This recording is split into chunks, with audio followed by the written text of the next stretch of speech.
Okay, welcome to another Trusted Teacher Tips video. I'm joined by Mr. B. Hello everyone. And today we're going to look at online lesson structure.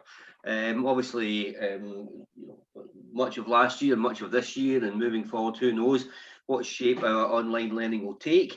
But already we've come up with a few ideas about structuring the lesson when we're online. So I'm just going to get a wee note here. Mr. B, do you have our first tip? Yeah, something that I was going to do it slightly differently, but then some pupils asked for the opposite. I was going to post the slides from the online lesson at the end of the period, but one of my pupils actually requested that I post them in advance of the lesson so they can kind of work alongside them, but also they can refer to them if needed. So I think posting the slides ahead of the lesson so the pupils can kind of see what's coming. Say posting resources. And it allows anyone who can't get onto the live Google Meets that they can access the lesson as well. Posting resources prior to the lesson starts. Okay, that's our first tip. It lets the pupils see the lessons, see the content, and some of them may decide to have a look at it in advance of the lesson as well, but if not, they can see it as you're working through them. Excellent, thanks very much for that. In terms of lesson structure, there's a lot to choose from here, and it's kind of takes a lot of thinking about the way we structure online lessons. One of the things I like to do, and that is have a live input. Some lessons can be pre-recorded, some lessons we can put up online, but all of the lessons I've been doing is a live input. And what I'm trying to do there is mimic the classroom situation as closely as possible. So I'm there, they can see me on the camera, and I'm giving the input. Sometimes I'll share my screen, but having that live input, and for me, mimicking or copying the normal lesson structure as much as possible when we're online. What do you think of that, Mr. B? Yeah, I've been doing the same. Not every lesson I give a full input. Some lessons it's just a recap, introduction and setting the scene, and then they'll get some tasks to work on. But when it's a more teacher-led lesson, I like to be there, as you said, try and mimic the structure as much as I can. Yeah, really trying to copy the lesson structure as much. It's with familiarity, and it's what the pupils know as well, and it's trying to make things as normal as we can at this difficult time. Okay, Mr. B, do you have any others? It's don't know if it's the right phrase, but keep it simple, stupid.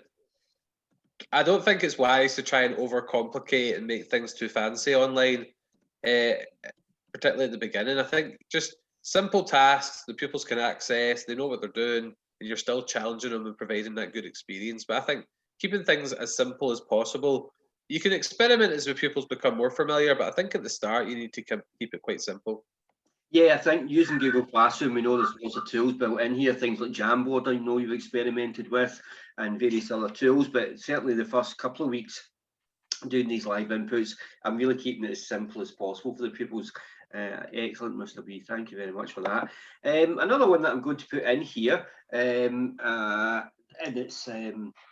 it's maybe a bit harder to explain, but certainly from the computing side of things, when we're doing coding, what I'm doing is sharing my screen with the pupils, but then we're working through a problem, creating a program in real time, so the pupils can actually see my thought process when I'm coding. I'm giving the layout, I'm giving the structure, I'm talking them through the lines of code and why I'm using those lines of code.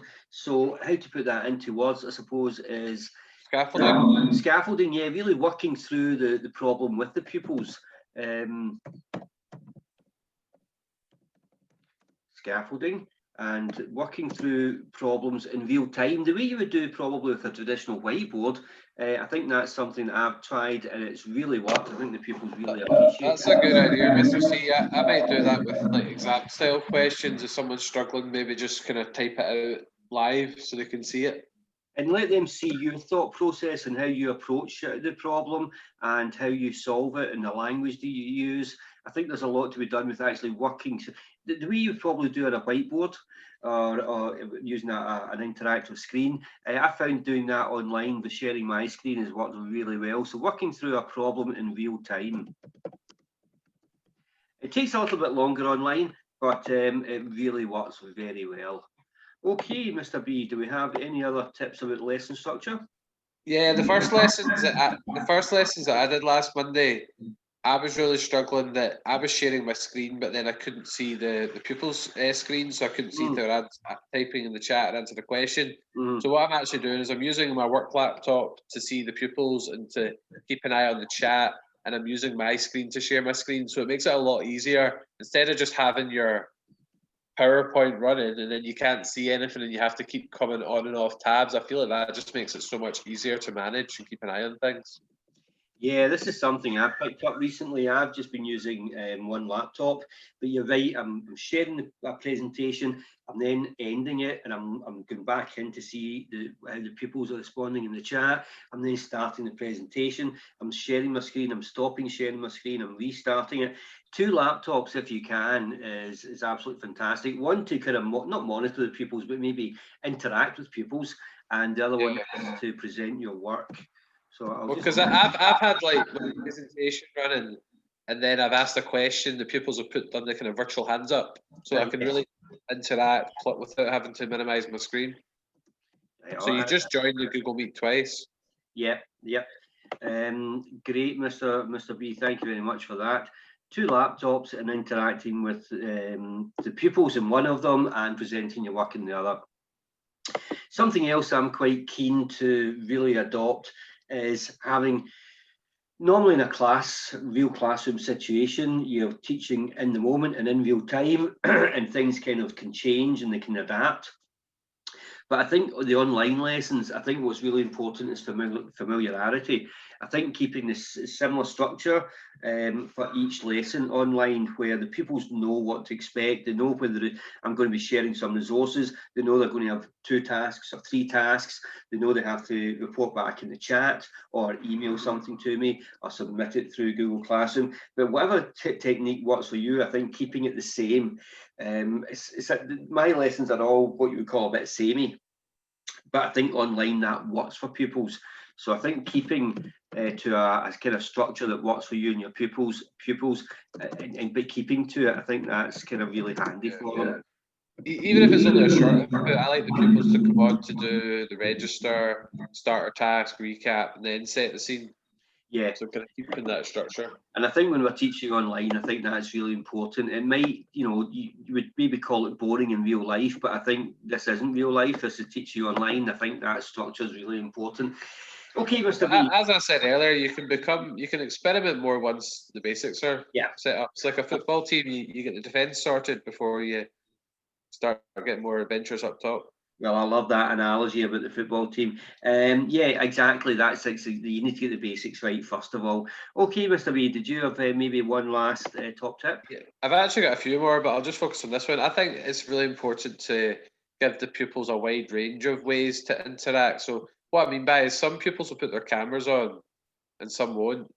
So what I've been doing is if I want the pupils to basically give me a virtual thumbs up that they know what they're doing, I get them to put their hands up.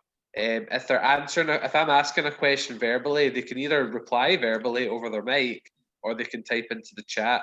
But what I'm also using as my main focus is Google Classroom, posting questions on that the pupils can answer, and then I'll give them some feedback. I'll actually go on and type some answers, and then I'll get them to feedback. So I think just giving them the choice. Some pupils won't like talking in the mic, and they'll be quite happy to post in the chat. And it's just making pupils feel comfortable, but also giving them a range of ways that they can feedback.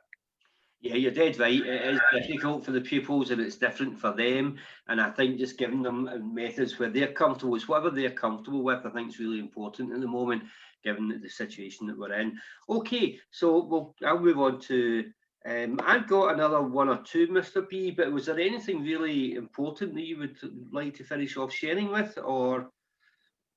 I think just don't underestimate what you can do online. Like, I still managed to do a Kahoot last week where I shared the questions on my screen and the pupils joined on a separate tab or on their own devices. So you can still do things like Kahoot. You can use the Jamboard. There still is different ways you can make it engaging for the pupils, even online.